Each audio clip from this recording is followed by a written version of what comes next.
Welcome everybody to the Kirby Awards. My name is Rob Salkowitz. I write about the business of comics for Forbes, ICB2, Publishers Weekly, places like that. I teach comics at the University of Washington in Seattle, dogs. But most importantly for this, I am a lifetime fan of comics and comic art, and I can't imagine a better gathering or a better forum to be presenting the first annual Jack and Roz Kirby Awards here at OAX. Thank you, guys.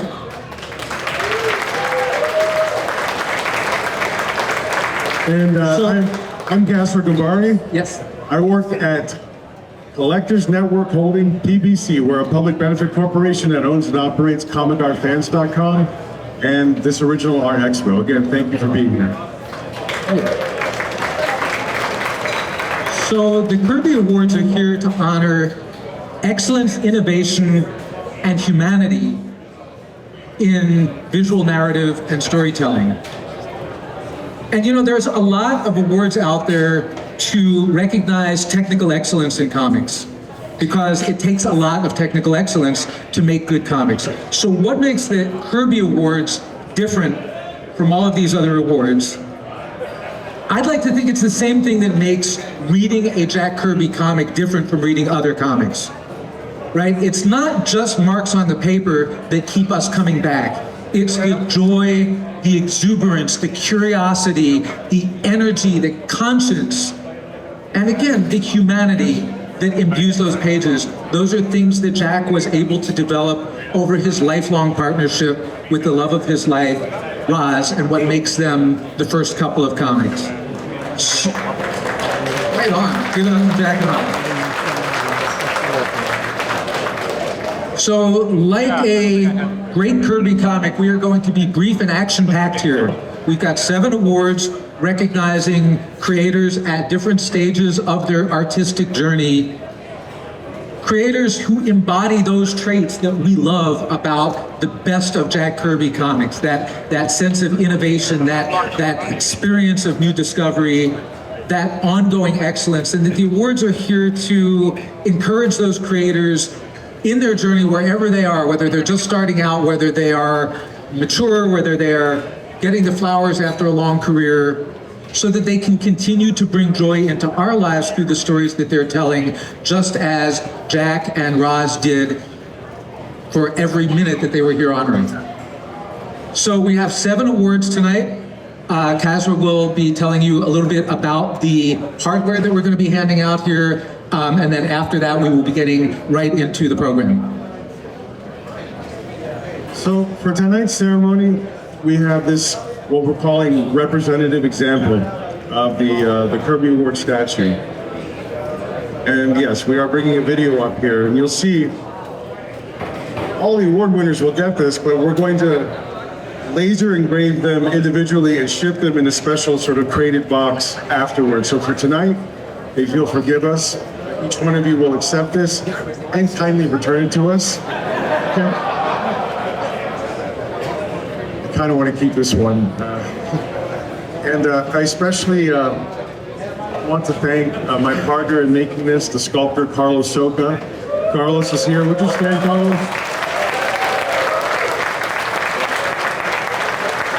We still got work to do, brother. Carlos is set up at booths 237 and 238. Did I get that right? 237, 238. Beautiful sculptures, and this will be on display at Carlos's booth. And he can speak very eloquently to its construction, its meaning. I'll just give you a little bit right now. I mean, it's basically the way that we describe it. It's kind of a hard or stark depiction of what it takes to create. It's the working space, the basic tools that you've mastered, and your internal drive. It's not really any more complicated than that. It's one of the things that makes comics so beautiful. Pencil and paper. Get out of your own way and do it. It draws on some iconic imagery.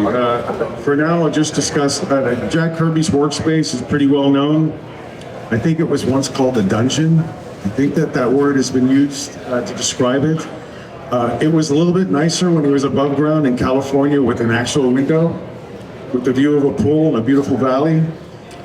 But it also draws from some depictions from the past of the actual requirements for the creative process, and they were depicted by Albert Dürer, the engraver, very famously in 1514 with Melancholia 1, and a second engraving called Saint Jerome in his study.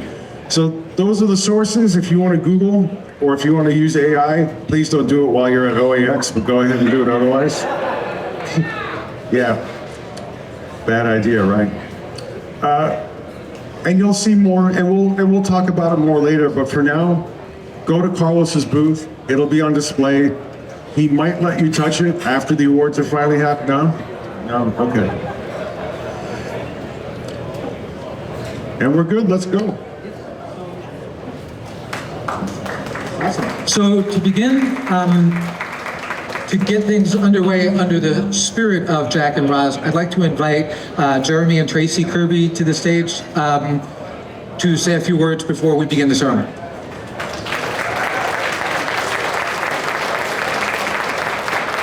Jack and Roz's grandchildren, by the way.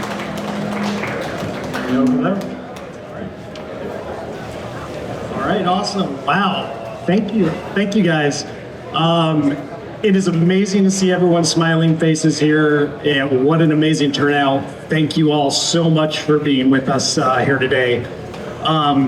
Just like my grandmother and grandfather would have felt, they definitely felt that other creatives, fans, were all part of our family. We're all one big, original art and comic creator family. We love being able to see each and every one of you today. Thank you for having us. Thank you to Casra. Thank you to everyone on the advisory boards. And most importantly, of course, thank you to the creative talents that are going to be receiving these awards.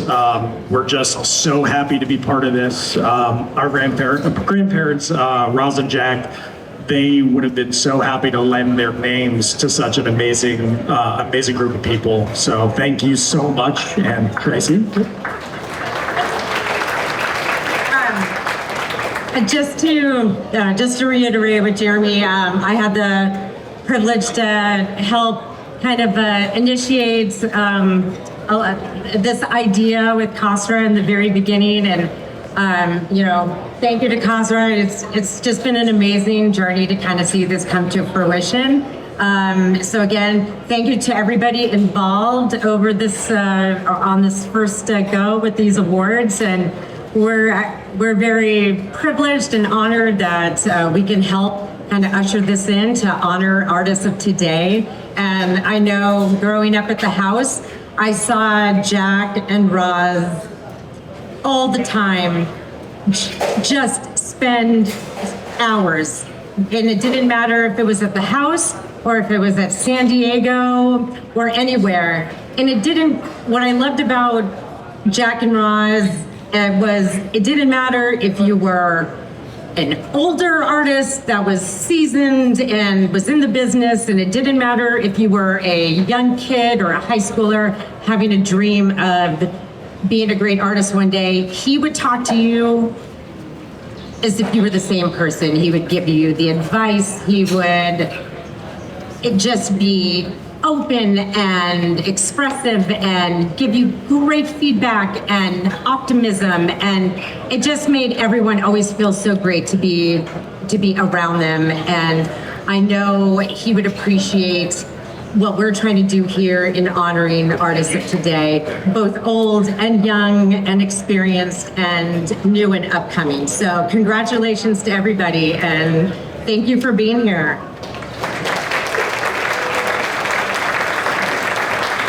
Thank you, Tracy and Jeremy. And without further ado, we're going to get right into the awards. So I think there will be a short video about what the award is. The nominees can then, the recipients can then come up. We will greet you with the trophy, which you can hold around like the Stanley Cup, and then come up and say a few words on the acceptance. So let's roll it. All right, the first one is independence. This is one who remains steadfast and fierce. What do we mean by that? The individual has demonstrated the ability to operate outside the confines of established systems and control structures to freely create works that express deeply personal beliefs, themes, values, without censorship and commercial pressure. That's asking a lot.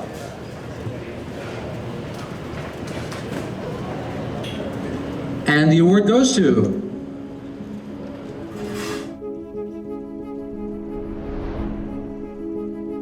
I started drawing comics in 1990 when I was 12 and started self-publishing them, just photocopying comics in 1992 when I started 9th grade. And I've been doing this as a full-time living since 2009. When I was about 19 or so, I was like, oh, wait a minute. And I discovered that it was okay to tell stories about the things that are important to you without disguising them as some sort of adventure or power struggle.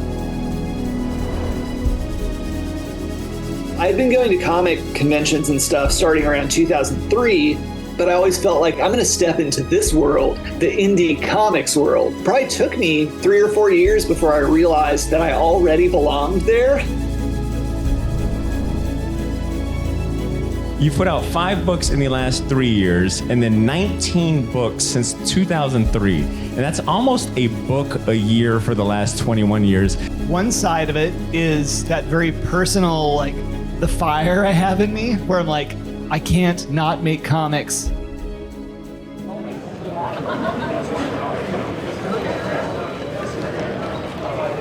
Kirby Crackle. Wow, thank you. My mind is kind of blown. I started drawing comics when I was 12.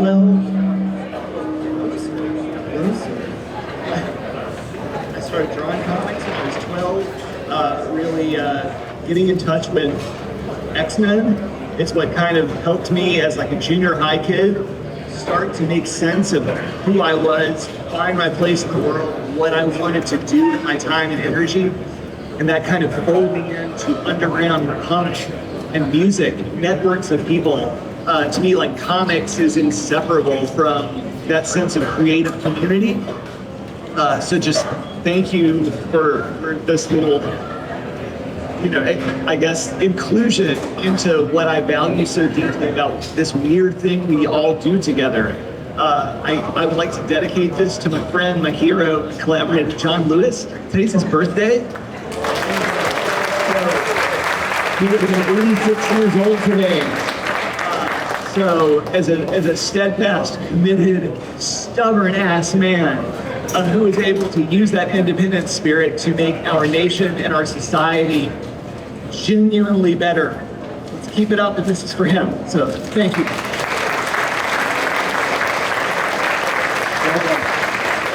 Our next award is Innovation, the Innovator Award. So this is one distinguished by new methods, approaches, and ideas. Something very close to Jack Kirby's heart and spirit. This individual has demonstrated clear innovation methods, techniques, styles, storytelling solutions, and/or packaging, and in so doing has challenged the status quo and expanded the possibilities for all.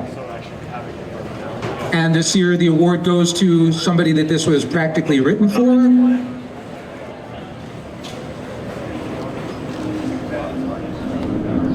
Because I love comics so much, I felt like that was my calling. I remember I was 7 years old. I told my old man, I said, this is what I'm going to be doing for my life.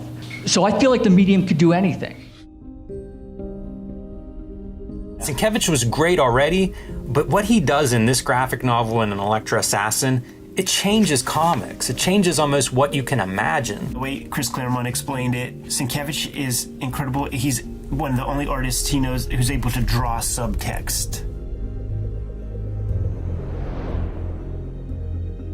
There's times when the work is like my best friend. It's like there's times it's a partner, there's times it's a surrogate, there's times it's an escape. There are times it's a drug. There are times it's a security blanket, to calm me down. It's like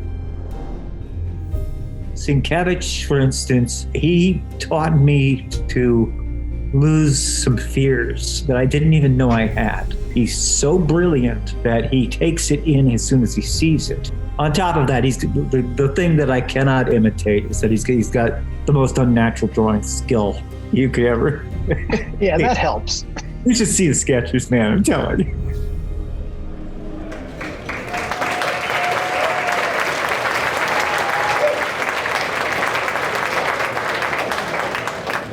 So Bill can't be here to accept the award. He has a video acceptance speech, but we are standing by to make sure that that is going to come through loud and clear. From the not so sunny Los Angeles. Hope you're all doing well in Florida at the OAX and comic arts fans. First, I just want to thank everybody associated with the Roz and Jack Kirby Awards. My friend Kazra, dear Kazra, and Tracy, and Tom. Everyone, I can't thank you enough for letting me know about this. I wish I could be there in person. To the advisory committee, talk about a team of heavy hitters, and to the voting committee from Jimmy and Dean and Eli and Tom and Allison. Good Lord, thank you all so much. Incredible talents, all of you, and dear friends. So I'm really particularly honored to be chosen for the Innovator Award for the Jack and Roz Kirby Awards. Innovator is not something I really thought of much. I mean, I always wanted to draw comics, so if I had any idea of what I was doing, I might have actually won one of these if they actually had an award. When I started for innovation, if I had any, like I said, if I had any idea what I was doing, I might have gotten one sooner. But it's like Indiana Jones thing. It's like making it up as I go along. So still doing that. Anyway, I would love to be doing this inside, but my battery ran out on one of my smoke detectors, so it's chirping away. So I thought, well, why not come outside and do this out here in lovely nature. Anyway, I just want to thank you all. Hope you're all having a great time, and hopefully I'll see you sometime in the near future in your neck of the woods. Anyway, have a great time. Thanks again. Bye.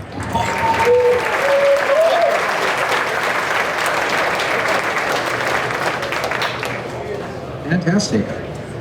I think everybody else is in the house. So for our next award. All right, visionary. CAF Awards now. One distinguished by vital originality, the nominee has demonstrated the ability to display and communicate worlds, characters, ideas, symbols, and realities beyond our current norms, and understanding and contributing to our general comprehension and evolution. Yeah, this is a big one. And the award goes to... He's an artist. That doesn't mean that fans can't appreciate his work too. He's you get about a year or two in your professional career, and this guy starts to just get better and better for you, and you start to like his stuff more and more. Kevin Nolan is considered the Renaissance man of the comics world. He is easily one of the great pencilers, inkers, colorists, and letterers working in the business today. His talents have made him a near god among his peers who are simply in awe of his artwork. It is actually true. I've said it before. I have different artists that are my favorites at times. Yeah. Kevin Nolan occupied that top spot in my life. You know what? The guy's a genius. This is the problem. He's just, he's like a step above.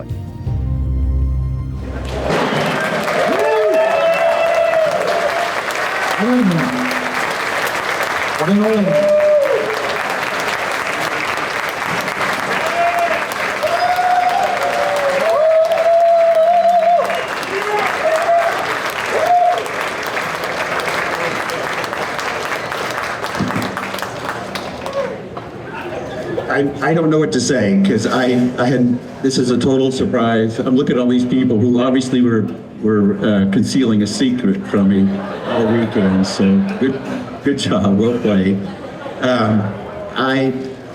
I'm especially honored because of it being called the Jack and Roz Kirby Award, because Jack was a giant, as we all know. And I never met him, but I've heard all the stories that we've all heard about what a sweet, open man he was. but also the fact that with a number 2 pencil and a piece of paper, he could just dazzle us. He continues to dazzle us with what the work he did. So I'm both humbled and very honored, and I'm very grateful. So thank you all.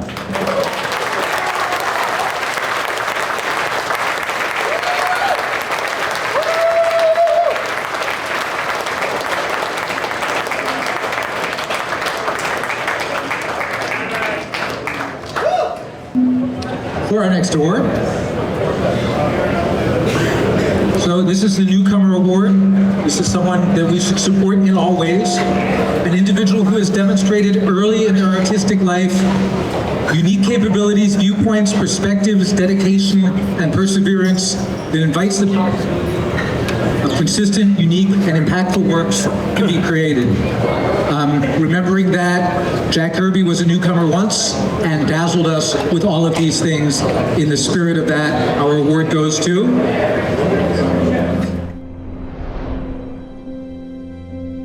I ended up teaching myself a lot of lessons through making Billy, weirdly. The biggest one from that was kind of how important creativity is, not just to me, not just to artists, but to kind of everyone. Art is just so inherently human. It's how we communicate with each other, it's how we entertain ourselves. The world around us is everything.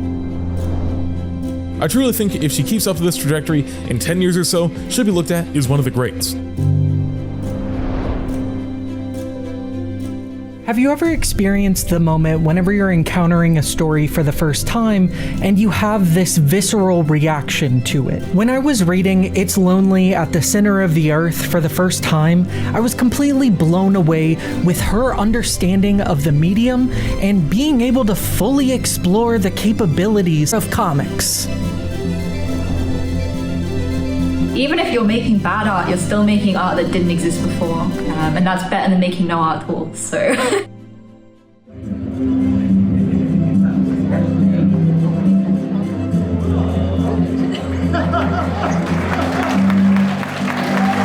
I'm gonna be really honest, I thought everyone was told in advance if they were getting an award, and so I was like drinking a lot of rum and coke back there, so I'm really sorry about that.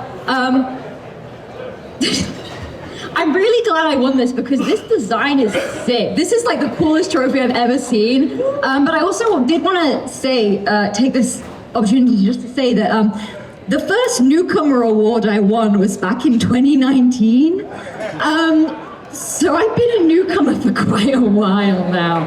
And I think that's like, it's kind of an interesting, thing. And I think it really shows maybe how difficult it is to kind of be seen in comics. And I just wanted to remind everyone in this room, all the artists in this room, how the heroes that you look up to, you are that person now to the young people today. So young people that are coming to your table, wanting to show their art, you are their hero to them in the same way that the previous greats were to you. And I just want to remind you guys that like, passion is so important, and even if a kid comes to you with like an imperfect portfolio, but they're super excited about it, I was that kid one day. I was told that, I needed to stop drawing the silly cartoons. I didn't have any talent, but I fucking love comic books. Sorry, there's kids here.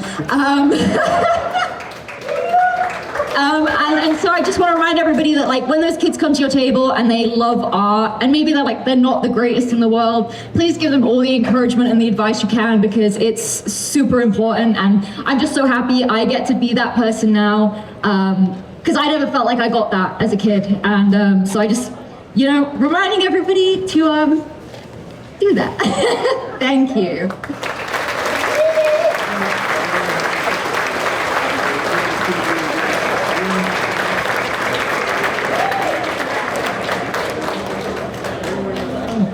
I'll do the Storyteller one, if that's okay. The one at Shared Human Connection for Storyteller. This is a very important award. This is the last of the 5 core awards. The individual has demonstrated the ability to synthesize the complex and varied components of storytelling to powerfully connect with, engage, and impact others, and we're very proud of the award winner. If you set a bunch of artists together in a pub or, at a convention, they all have their favourites, and there's always guys they kind of hate, and there's guys they think they're overrated. just from a creative point of view and as a person, everybody likes Johnny. But from a creative point of view, he's unparalleled, you know, and he's somehow maintained this for a great long career. It's crazy, for like 6 decades. The Romita Sr. once told me that he got his best kick out of somebody saying, love the book you're working on, and I also, oh, by the way, the artwork's pretty good too. That is the ultimate compliment, and I stuck to that, is that when the story is so good, and they read it and they see the forest for the trees, for lack of a better expression, that is the truest compliment. Let me tell you, I'm more than proud of him, because he didn't have to be a carbon copy of anybody. He was himself from the day he started drawing. He says he was trying to draw like me. It never came out like me. It was always him. And that is something very important. It's an acquired talent. It's an acquired ability. It's more difficult to learn how to tell a story than it is to be an artist, as far as I'm concerned. I'm more proud of my storytelling than the art. And the art is holding up. I don't know how long it'll last. But the storytelling, as long as I have my faculties, the storytelling is going to be there, and I'm very proud of it. Just like Zoe said, I wish I had known I wouldn't have had that extra glass of wine. I blame the vineyard. I don't blame me at all. I'll stick this to Jack Kirby only, but having my father's face up there was important. The 3 guys that I grew up on are Kirby, Buscema, and Romita Sr. And Kirby asked me how many pages I was doing a day, and I laughed. A day? I said, 1 a day, sir. He said, throw away your effing eraser, you little shit, is what he said. Because he was doing 7 pages a day. And that was the work ethic I learned from those 3 guys. But the geniuses of Kirby, the Wally Woods, Frank Frazettas, Romita Sr.'s, John Buscema, it's a damning thing and it's an energizing thing. You realize you're never going to be that good. But then again, it gives you a goalpost to try and reach for. And it'll either kill you or make you better. I'm still reaching. It's like LeBron James's son. He'll never be as good as his father, but he'll be pretty good basketball player. So I'm Bronny Jr. is what I am. I love you all. Thank you very much.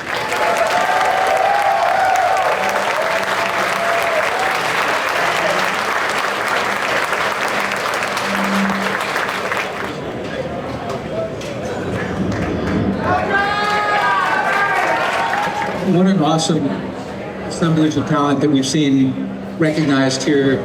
Thanks to all of you guys for sticking around to honor them. We have a couple more left. These are the Legacy Awards, of which there are 2. So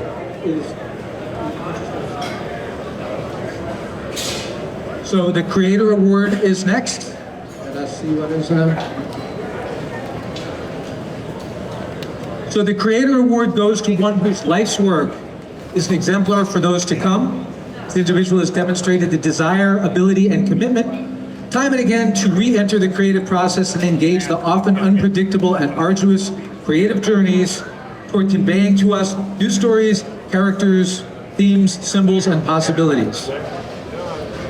And this year's first Legacy Creator Award goes to What do Superman, the X-Men, the Fantastic Four, She-Hulk, and Star Trek have in common? They're all comics that owe a great debt to one man, John Byrne. You know, I grew up reading a lot of comics from the 80s, so whenever I hear the word superstar in the world of comics, the first name that comes to my mind is John Byrne.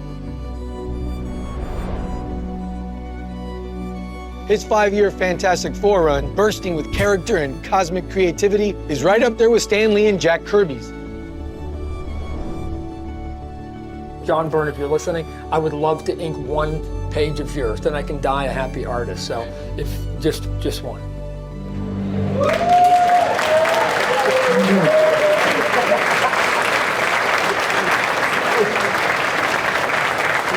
So John Byrne can't be here to accept the award because of course he can't, but we have Chris Ryle here to accept on his behalf.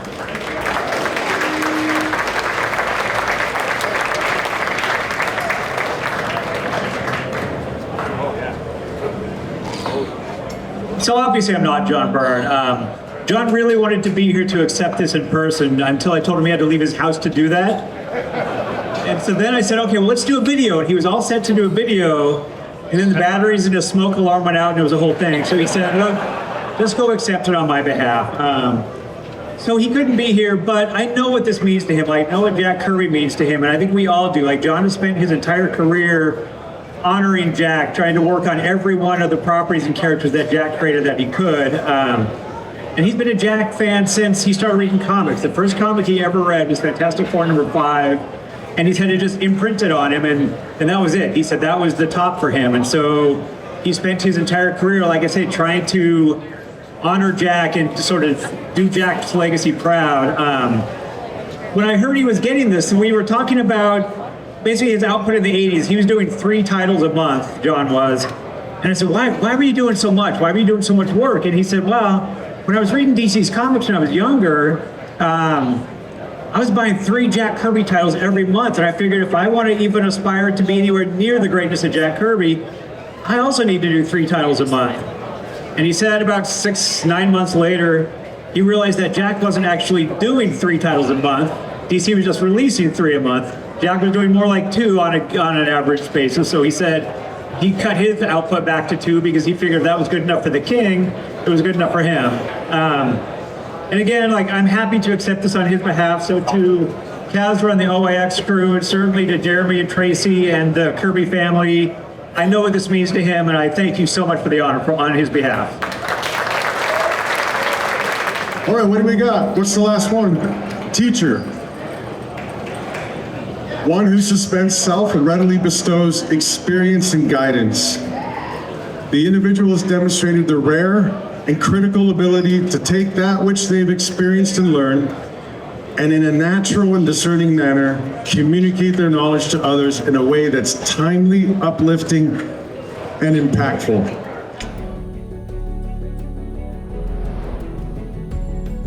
You put by Walt Simonson on the comic cover, I'm there. Because Simonson's so deftly balanced character with narrative, the stakes of his run on Thor feel like they have simultaneously been a blockbuster journey and a deconstruction of the God of Thunder himself. With so many iconic moments and unforgettable stories, it's no wonder that Simonson's time on the mighty Thor has continued to influence both decades of comics that came after and the films centered on the character. And eventually, I kind of boiled my class down to 3 things. So I'm not going to charge you for what they would pay at the School of Visual Arts to have my class. If you're doing comics, for me, everything should be about the story. Number 2 was use reference. A few people I know don't have to. Bernie Wrightson didn't seem to have to, and Jack Kirby didn't seem to have to. The other thing to know about comics is it is a lot of work.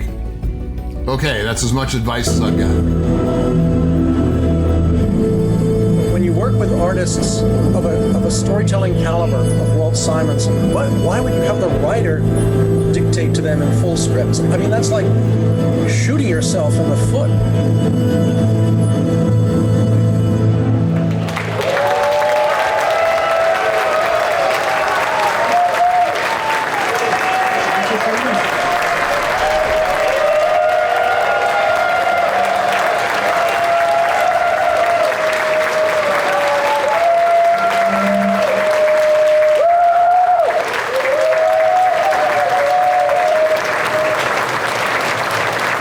Keeping this award. Sorry, folks. And I've never looked better than in a video where I'm chatting away and nobody can hear a thing. That's the best. Thank you so much. I'm not sure about teacher, but I will be happy to take it. I will say that Jack Kirby is one of the principal reasons I'm in comics today. I discovered a Marvel comic in a friend's dorm room my freshman year in college. I read it. It started off with a giant fight among the Asgardians and a bunch of giants, and it had a caption that said, "We promised old Jack Kirby we'd let him cut loose for a couple of pages, so before we begin our story, here it is," or something like that. And then there were a couple of pages of fights, and they got into the story. And At the time I read that, I had no idea who Jack Kirby was. And I thought, wow, this company is really cool.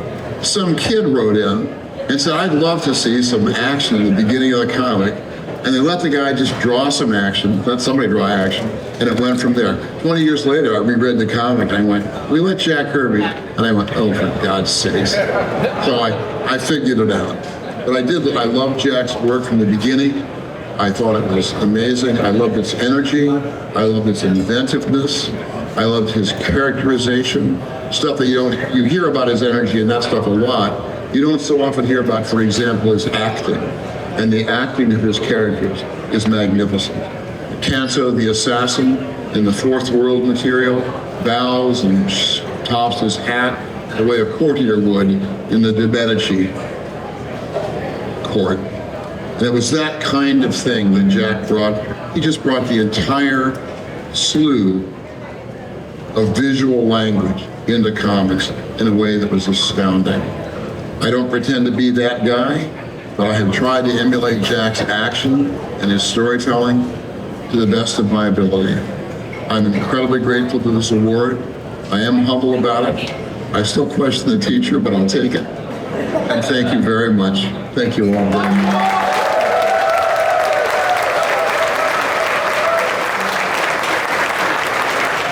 There are a lot of people that made this possible. The voting committee, I'd like to call them up, please. Jimmy Palmiotti, Dean Haskell, Allison Sohn, Eli Schwab,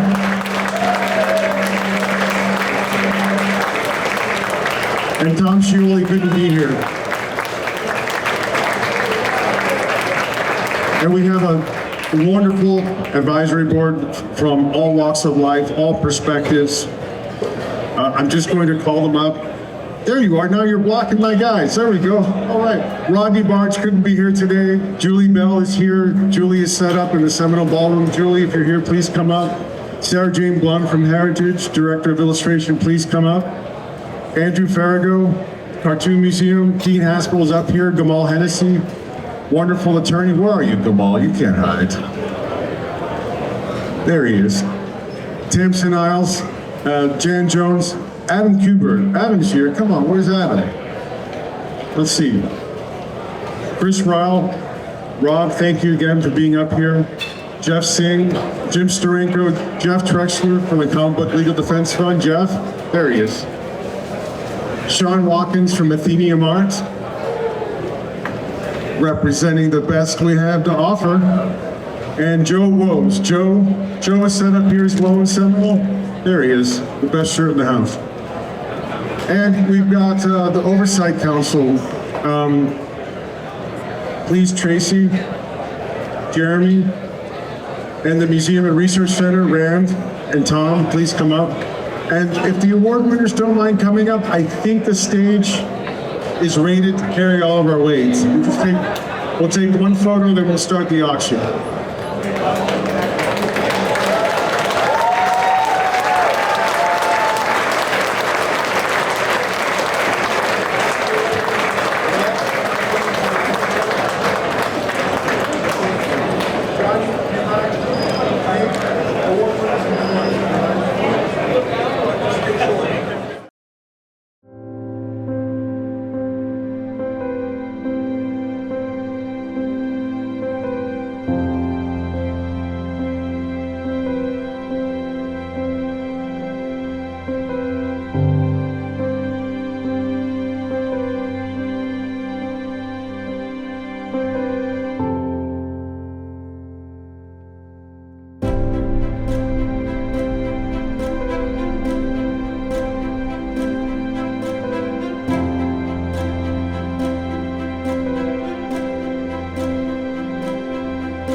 you.